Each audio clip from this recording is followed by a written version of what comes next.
You know, when the conversation of stewardship comes up, it's easy to feel like an ATM. We all get things in the mail. We get phone calls during dinner. We get invitations to charity golf events or auctions or banquets or whatever, and for charities that you really care about and appreciate. But after a while, it can get wearisome. Even at church, our most sacred charity, the occasional capital campaign or missions offering can sometimes become a burden rather than a joy. Os Guinness coined a phrase years ago, donor fatigue. Even among those of us who really care about giving, it's easy to get worn out. And with that, we can get confused on the situation, confused on our role, really, on our importance, as though the sovereign God who put 100 billion galaxies in their place is wringing his hands hoping you'll throw $20 in the offering plate on Sunday morning. Finally, God says, we can get some work done now. What a joke. I'd like to offer a little different perspective. What is our role and what does God want? Let's look at Psalm 50 to get our conversation started. Here we have God talking to the Israelites, and they're in kind of their normal yielding, then rebelling, yielding, rebelling cycle. God talks to them and he says in Psalm 50, verse 9, I do not rebuke you for your sacrifices or your burnt offerings, which are ever before me. I have no need of a bull from your stalls or of goats from your pens. For every animal of the forest is mine, and the cattle on 1,000 hills. I know every bird in the mountains, and the creatures of the field are mine. And get this, this is the best part. If I were hungry, I would not tell you, for the world is mine and all that is in it. I love what feels to me like wry humor from God talking to the Israelites. Hey, Bubba, if I were hungry, I would not tell you, for the world is mine and all that is in it. Sometimes it's tempting to think that God needs what we have to give. It's pretty ridiculous. He owns it all. The reality is that he wants our heart, not our checkbook. Hosea 6:6 says, for I desire steadfast love, not sacrifice, the knowledge of God rather than burnt offerings. Jesus underscores that verse 2 times in the book of Matthew. What he wants is our heart. And I think as 21st century Western believers, we can get confused because material things are so precious to us, we assume they're important to God. But he doesn't need our stuff. What he wants is our heart and our trust in him as Savior. Giving is simply an indicator that we do trust and submit to his loving hand. So as I've looked at this and worked with folks over the last 40 years, particularly in the area of giving assets, there's 3 things that I've observed that are recurring and universal in almost every family. 3 needs that you have, maybe in different order from family to family, but 3 issues that you face. Family issues, tax issues, and impact issues. Family, taxes, and impact. They really dovetail nicely into this conversation of stewardship, as you'll see as we move along. Let's take a look. Family issues. This can be kids and marriage and inheritance and all kinds of things that are going on here. Could be retirement. Now, we're not going to spend time talking about whether or not it's biblical to retire. That's not the purpose of our time. But to give you an example, we're working with a family right now. Their financial advisor brought them in to meet with us. The husband is working as a janitor, a custodian at a university. He's in his late 60s and just physically, he's not sure he can keep going on. And so retirement income is a very real thing for them as a couple, and they're concerned. Now, at the same time, they own a farm in the Midwest. It's worth over $1 million. They inherited the farm some time ago and have been conflicted on what to do with it, as it's about 600 miles away from where they live. In addition, if they sell it, they're going to be stuck with a huge capital gains bill, long-term capital gain on that farm. So we're working with their financial advisor to help them virtually eliminate the taxes on the sale of that farm and create a stream of income for retirement that'll help them retire, eliminate all their mortgages, all their debts. So they're going into retirement with no debt, a stream of income, and he can retire when he's ready, when he wants to. But a key outcome is that we have also shown them and their financial advisor how to create for them the largest gift of their lifetime. Instead of paying this huge tax bill, effectively, they've redeployed much of the taxes that they would have paid to instead go to their church rather than Washington, D.C. No wonder that's a much better outcome for them. A more common family issue is inheritance, and this can be delicate. How much is enough for my kids? How much is too much? Do I treat them all the same? What form of inheritance should it be? When do I give them their inheritance? These are real issues and very emotional issues for us as parents. And by the way, it's not a one-size-fits-all deal. Even if you have 3 children that are doing great, you might have one that's not doing so well. So think of each of your children individually. How can I launch my children into a life of walking with the Lord and productive member of society, being a loving husband or wife and good parent to my grandchildren?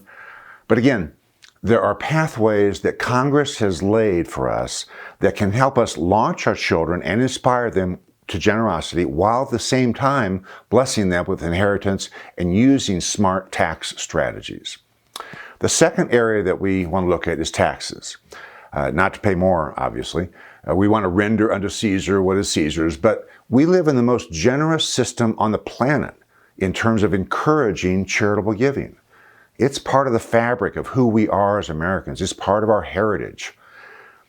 And as believers, I think we can have an opportunity to provide to Caesar what is his, but to take advantage of the laws and the system that we have here and to redeploy those dollars over to children and charity rather than unnecessary taxes, over to things that are going to have an impact on eternity. And way, way too often, we lose that perspective. It's overlooked, and it costs the church hundreds of billions of dollars per year. The local church is the most passed over category of charity when it comes to understanding charitable giving using assets. A need we all have is when life ends that we've left a mark. How can I make a difference on my family, on my community, or even on the world? Some time ago, I was sitting with a fellow in his beautiful conference room overlooking Monterey Bay. This guy owns a string of real estate from San Diego to Seattle. Great guy, generous, extremely successful, but also humble and godly man. When we get to this issue of impact, he grabs my arm, and while we're talking, he says, "Greg, that's what I want to talk about. I don't need any more money. My kids are all fine. What I'd like to know is, how can God use me to make a difference?"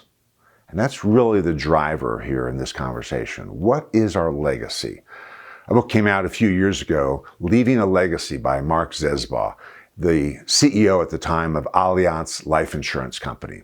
Allianz is a division of one of the largest financial service companies in the world. They're based in Switzerland. They did a study called the Allianz American Legacies Study. They looked at baby boomers and the World War II generation folks, asking them, as you look at your life, as you look at your legacy, what is the most important thing that you want to pass down to the next generation? What do you suppose the answer was? Let me read from the book. In one of the most surprising findings, when boomers and elders were asked what they considered the most important part of a legacy, the overwhelming answer was values and life lessons, passing on a sense of ethics and or morality, a foundation of faith and or religion, a body of family traditions. The author of this study, Mark Zesbaugh, was talking to his financial advisors and to industry peers in general. And his point was, we focus on moving people's wealth down. And yet in this study, the number one most important thing as the World War II generation and baby boomers were interviewed, was not passing stuff down to the next generation. It was passing values. How do I pass my values down to my children and my grandchildren? How do you do that? So I would encourage you, as you think about your estate, as you think about your wills and trusts and your planning, or if you have a family business or a farm or whatever, how do you pass your values and not simply your stuff down to the next generation? How do these 3 needs impact those of us in the church and stewardship? How do they tie together? This study is as much about addressing your needs as it is about helping you unleash a new dimension of generosity. You'll see that If we can address these three needs of yours, generosity will come as a natural byproduct and at a magnitude that you will never have imagined. As we wrap up session 1, I'd like to ask you 3 questions. 3 things that you can discuss on break and perhaps in the days to come. Question number 1, what wakes you up at 3 o'clock in the morning? When we think about these 3 needs, family issues, tax issues, impact issues, what wakes you up at 3 o'clock in the morning? Maybe that you have a huge tax bill that you're facing. On the other hand, it may be a wayward son or daughter that you worry about. I have a friend that a while back told me that the last time he saw his son, he was living under a bridge in Fort Worth. Those are gut-wrenching issues, and you may wonder, what has my life meant? How does all this work? So question number 1, what wakes you up at 3 o'clock in the morning as far as your family issues? Number 2, are you being a smart steward? I've come across certainly hundreds, maybe thousands of people over the years who sell an asset and then turn around and look for an opportunity to be generous with the church out of the cash proceeds. And they're doing it with after-tax dollars. I had a fellow in North Dakota just a couple of weeks ago that said to me, you brought to my attention for the first time the fact that all of my giving over the years has been done with after-tax dollars. So please hear me. Most of you watching this could be smarter with how you're doing the giving that you're doing. So hit the pause button and look for how can I do my giving with pre-tax dollars instead of after-tax dollars. Question number 3, how can your legacy tie into worship? How do we bring these things together? How can you fulfill your goals for family, reduce or eliminate some of the taxes you face, and have impact far beyond what you would have ever imagined? And how does that reflect into your worship? Well, that's where we're going to spend more time in the next 3 sessions, so stay tuned.